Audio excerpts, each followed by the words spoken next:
Welcome to Write Your Book in a Flash with Dan Janal, the only podcast where you'll learn how successful people just like you have grown their businesses, expanded their influence, and made more money by writing a book. On each episode, you'll learn the inside secrets to help you create a book that can serve as a powerful marketing tool to skyrocket your business. I'm your host, Dan Janal. I help thought leaders, business executives, and entrepreneurs write their books. To find out more, go to writeyourbookinaflash.com. Welcome, everyone. I'm delighted to welcome my good friend, Weston Lyon. How you doing today, Weston? I'm good, Dan. How are you? Thanks for having me on. My pleasure, my pleasure. You know, Weston is one of the few people who I trust with my clients' manuscripts. Everyone who comes to me with a manuscript says, you know, hey, I want to write a book, but they fail to realize one important thing. A manuscript is not a book. A first draft is not a book. When you've written your book, when you have your manuscript done, when you've had your beta testers look at it and your reviewers look at it and give you feedback and you're all set to say, I'm done, this is great. You're basically looking at a Word file and saying, well, how do I turn this thing into printed pages? How do I turn this into an electronic copy? How do I, and then thousands of questions pop into your mind. Copy editing, proofreading, layout, cover, design, back cover, uploading to Amazon. That's the production side that Weston helps with. So Weston, why don't you tell people a little bit about your journey to becoming my go-to guy for turning a manuscript into a book? Yeah, well, first of all, I mean, thank you so much for setting that up like that, because you hit so many points on there. Yeah, a manuscript is, well, first of all, a first draft isn't even a manuscript yet. Like, I mean, there's so many things that you can do with a first draft. Like, if you don't have a developmental editor like Dan, you need to hop right on board and get some developmental editing if you haven't written a book yet. That's one of the biggest things. Like, you have authors who haven't written a book and authors who have written a book. And the ones who have written a book can kind of move through that process a little easier than first-timers. But if you're a first-timer and you don't know what you're doing, having a developmental editor would be a huge help. Second, you mentioned that, you know, a manuscript isn't ready for it is ready for publishing, but it's not a book yet, and that's where I come in, and I'm so appreciative and honored that you and I have started working together, Dan, and all the clients that you've sent me have been extremely happy. And the bottom line is this: there's 639 steps in the publishing process.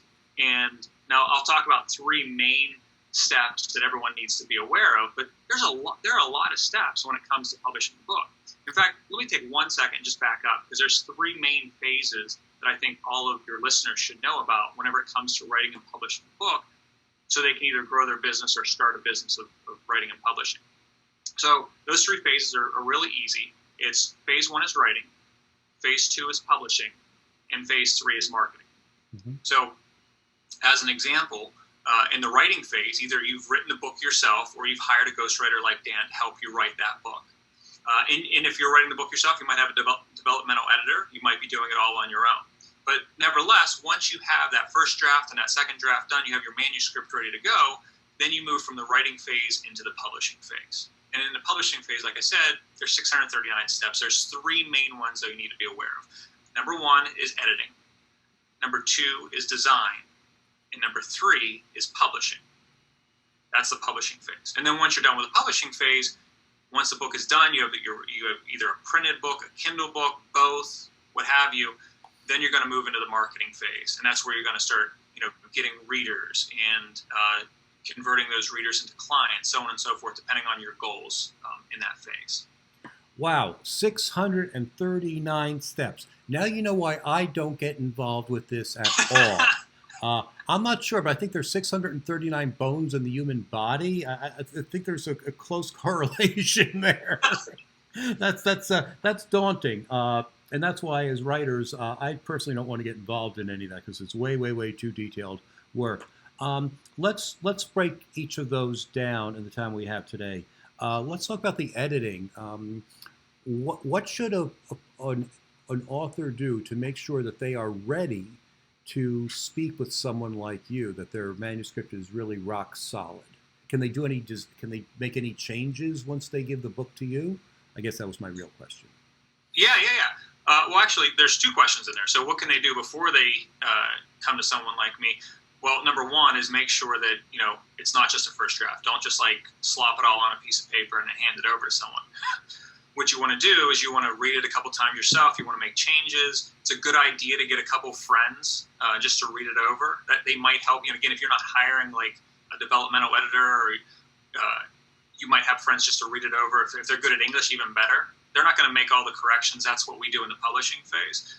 However, that's going to at least get it to the point of where it's good enough to move into the publishing phase. And then once we have it, then we're going to clean it all up. We're going to polish it. So we look for spelling, grammar, punctuation. We make sure the writing is clear and it flows. And that's really a big thing that you want. You want writing that's clear and that it flows, and it makes sense, and it's going to help you achieve your goal. And then you had a second question in there, Dan. So the first question was answered. The second question was what? You said that you said your real question was. What can they do to really make sure that your job is easier? Because I know that some companies, if you make any changes, if the author rather makes any changes to the manuscript after they turned it in, it creates a whole cascading effect of re-editing and upcharges and such. So we're it's key to actually. I'm sorry. It's key to actually get it as close to done as you possibly can before turning something like that in, because then we're going to edit it. And I'll tell you this. Here's the easiest way to answer it.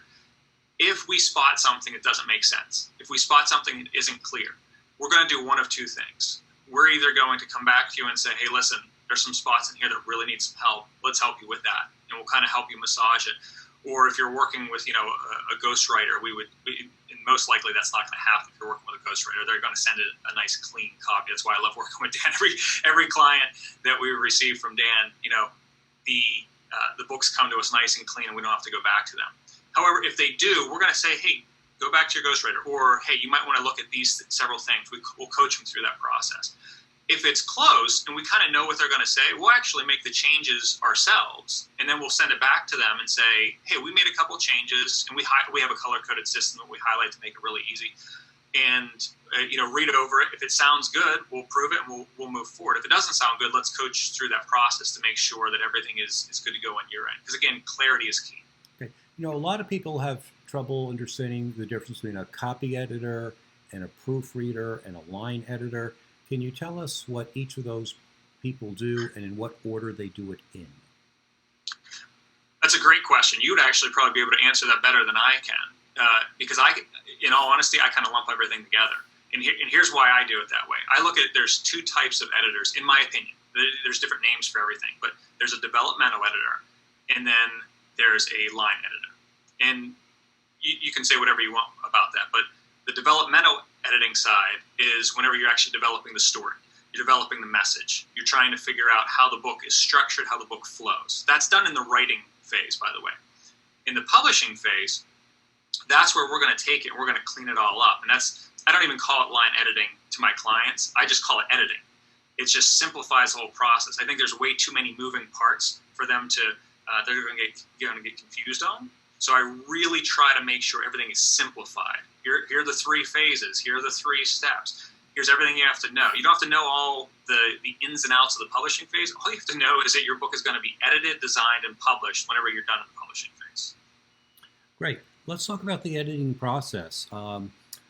Let's say your editors come up with interesting ideas and thoughts, and they send it back to the author. Do they have to make those changes, or these suggestions, or improvements? I guess for grammar, it certainly is, you must do this.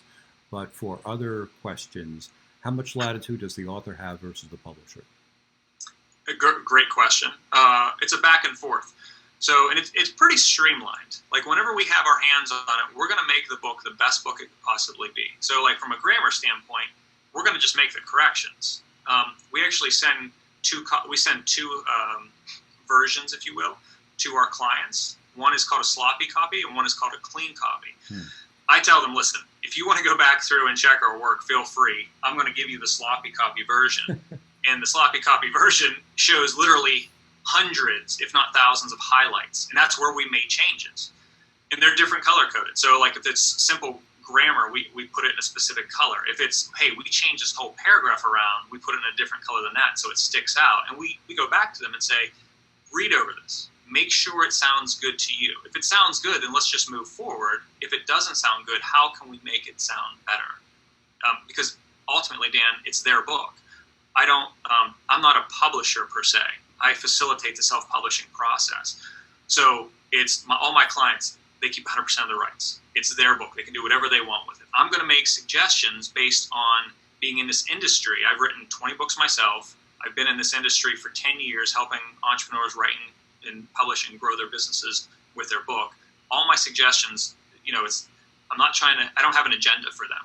It's how do I make this book the best book it could possibly be for your audience? Great. Have we covered everything in the editing phase, or are there other important things that we should talk about here before we move to the design phase? No, everything is covered in the editing. Editing is simple from a high-level view. It's just it takes a lot of time and it takes a lot of work. As an example, it takes I have 2 editors on staff, and whenever they receive a manuscript from someone, I give them 4 weeks to get done with that manuscript because they're going to go through it 2 to 3 times. Depending on the size of the book. And so we're trying to catch every mistake possible, but it's not going to happen. Actually, that's a really good point. Not all mistakes are going to get caught, even when you have an editor looking at them. If you go to Barnes & Nobles today, buy a book off of Amazon, I guarantee there's at least a dozen mistakes in every single book on the bookshelves today. It's impossible to catch everything. However, our goal is to eliminate as many mistakes as possible. Whenever our clients see that sloppy copy come back, and they see all the highlights, I say, listen, just look at the sloppy copy for, just for your own edification. And then just shut that down and look at the clean copy so you don't have to look at all the mistakes that were, made during the editing process. Yeah, very true. I use a program called Pro Writing Aid. It's like Grammarly on steroids, and it points out words you use too many times and things that you wouldn't normally think about as a normal person. And I had one of my clients use that program one time, and he came back the next week and he said, it found 1,000 errors. And he was a highly literate person, just like everyone listening to this show. But that's what a program can do. And of course, your editors can find other things as well. So it's no badge of shame when you have those things. They're just marks to be corrected. And absolutely. In fact, let me point that out, Dan. I've written 20 books, and we're just finishing up another book in a book series this week, and we're going to be publishing it in November. And it's a fiction book series. I don't usually write fiction books, but my family decided over COVID quarantine to write some fiction books, and so we wrote a 5-book series, and book 2 is coming out. And I tell you this because we were going over before it went into editing, because again, I make sure my books go through the exact same process that all my clients go through. So we write the book, we put it in editing, and it comes back with all these mistakes. We're writers. We do this on a regular basis. You can't possibly catch everything. And it's so funny, even simple words and simple things that you miss in a sentence, because you've read it 500 times. By the time it goes into the editing phase, you can't even see it. It's really unreal. Yeah, totally true. In fact, I wrote a press release the other day, and in the author's bio, I just basically copied and pasted her bio into the press release, and she came back to me and said, "You said I only had 82 clients. Where did you get that number from? I have thousands of clients. Where'd that?" And I said, "Well, it was on your bio." And she looked at it and said, "Oh my God." My bio's wrong. Yeah, so we see what we expect to see. Okay, so we've beaten the editing phase to death. What happens next? We have. The next piece of the puzzle is design. So you have front cover design and you have back cover design, and then you also have interior layout. You also have spine design, but spine really depends on page count. So in a paperback book, you need 130 pages. Just an FYI, you need 130 pages in your paperback book to even get spine text, to even put text on the spine. Yeah, I made that mistake. I had a 96-page book, and nothing fit on the spine. And live and learn. Good to know about the 130 pages, even if 4 of those are blank at the end. Exactly. Take notes. Take notes here. 4 blank pages for notes. So how many words would that be? 130 pages. Great question. I typically, as you can probably tell, I'm different than most people in this industry. most people go by page or go by word count. I actually don't. I go by page count. And the reason I do this is because I've just developed a system over the years where we put our manuscripts into a template, and then in the final piece we get we're able to convert everything into a paperback book, a Kindle book, and a PDF ebook. And so it's roughly a 2-to-1 ratio. What I mean by that is in a Word document. So if you have, let's say, 50 pages in your Word document, your manuscript, then you're going to have roughly 100 pages in your final 6x9 paperback book. Now, that can change based on a number of factors, but that's a rough estimate. It's roughly 2-to-1. So if you're shooting for, and I always tell all my clients, in reality, you really want to shoot for 75 pages in a Word document. That's a book, because 75 pages will turn into a 150-page paperback book. Between 50 and 100 pages is a sweet spot. 75 is really ideal, because 150 pages is doable. Everyone can look at that book and say, hey, I can read that book.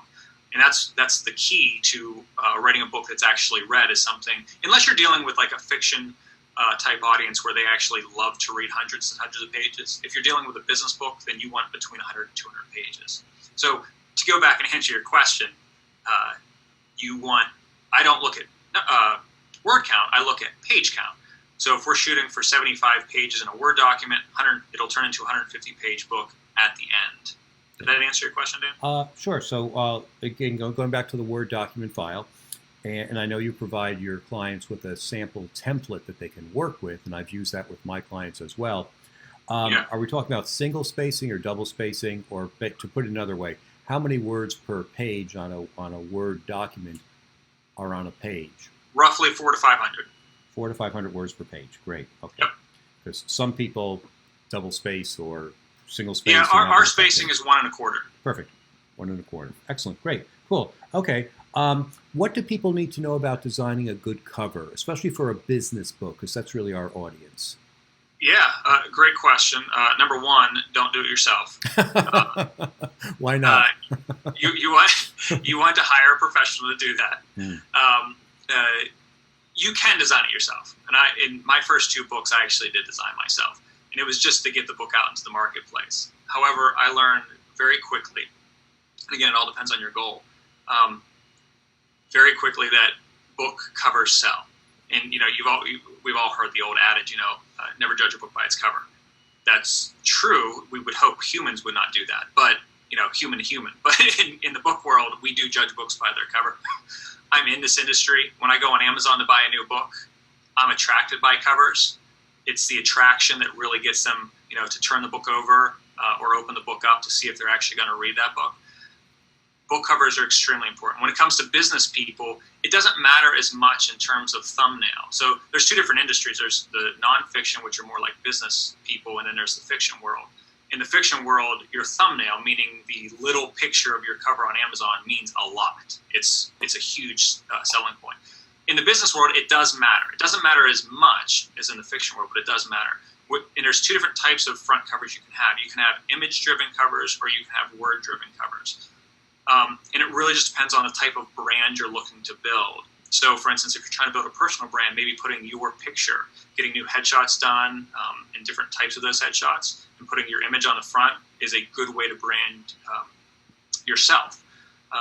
A lot of my books don't have that. A lot of my books are word-driven.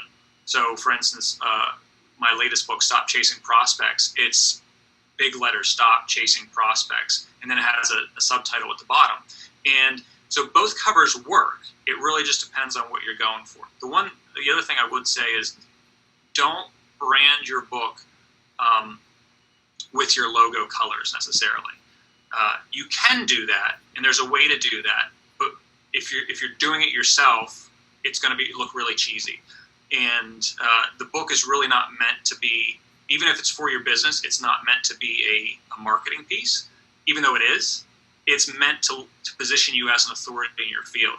And putting your logo on it or putting your logo colors on it can be,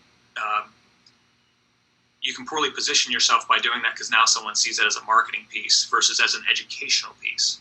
And even though we're using it as a marketing piece, as a marketing tool, an educational piece is actually key, because it positions you as that authority, that expert, that go-to person in the field. Wow, that's great advice. And I have clients who who wonder about that because do I put my picture on the cover? Is that vain or is that good marketing? What would you tell them? Say that again. If people who are shy about putting their pictures on the cover, say coaches or consultants, who are really selling themselves. They want to position themselves as an expert. So they'll probably be more helped by having an image-driven cover. But they're sort of shy about putting their faces on a cover. What would you tell them? Well, I mean, I would coach them through that. So we would determine if it's right for them. Should they put their face on the cover? Because you can always put your face on the back cover if you don't feel like you want to put it on the front cover. You can use there's 5 different types of back covers that you can have that we can talk about here in a second if you'd like. But your picture can go in the front or the back. What I would tell them is it's not about you. It's about branding yourself and building your brand. So don't, even though you don't like your picture, or even though you don't call yourself photogenic, branding yourself, if that's what you're going for, like coaches, consultants, speakers, that's what I would definitely recommend. They could put their face on the cover. But it's really, you want to build a relationship with your reader. And everyone knows this whenever they're putting together a website or other marketing material. When you put your face to something or put your face on something, it starts building that rapport immediately. And that's really what a book does anyway. Just putting your name on it is going to build rapport. It's going to build you or position you as the authority. Putting your face on is just another extra layer of that authority positioning. Perfect. You mentioned 5 back covers. We don't have time to go into all 5 of them, but give us, some of the highlights. What should we be looking for? Yeah. We don't have to go into details about these, but I'll give you the overview of them all. So you have the text-only cover, a back cover. You have testimonials only. You have text plus testimonials. And then you can have text plus a biopic, and then all of them. It really depends on what you're going for and the size of your book.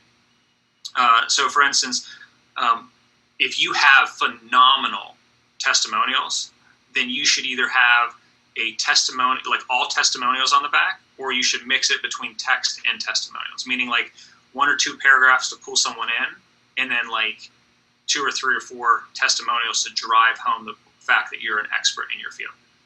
If you don't have testimonials, like if you don't have great endorsements from people, and I can talk about that all day because there's different types of endorsements and reasons why you would have it and the credentials that you would want. But the bottom line is if you don't have great endorsements, then you're going to want to use a text-driven back cover where you actually use like sales copy to pull them in, where you have 2, 3, 4 paragraphs explaining what is inside this book. You might have some bullets giving some ideas of what the chapters look like. It's really, the back cover is really a sales copy job.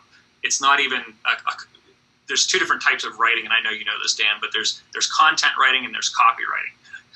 The content writing is that education-based. The copywriting is sales-based. So the back cover is all about sales. It's about pulling someone in. It has to be intriguing. So one way to easily do that on the back cover is to tell the audience what the book is about and what the book is not about. And by doing that, you reframe or position the content inside that book in a specific way. So you might present a problem to someone in the first paragraph and state how this book is not about this, this, or this. Instead, it's about this. And then give a couple bullet points on what is exactly inside the book. By doing so, you present a problem and you present the book as a solution, and it pulls the reader in. So if they're on Amazon, they might look at, do the look inside feature that Amazon has. If they're looking at your book in person, they're going to, open it and they're going to start flipping through the pages. Most people go to the table of contents to look at that. Perfect. That's great. We're sort of at the end of our time today. I wish we had more time to talk about publishing. Maybe we'll have you back and do another segment on the publishing phase of this, but you've given us a lot of tremendous information. Weston, tell us who your perfect client is and how they can get in touch with you. Yeah, that's a great question. Thank you. Perfect clients are coaches, consultants, and speakers, and what I call education-based service providers. So those are service providers like financial advisors, chiropractors, custom jewelry designers, people who offer a service but are education-based, meaning they use education as their number one marketing tool.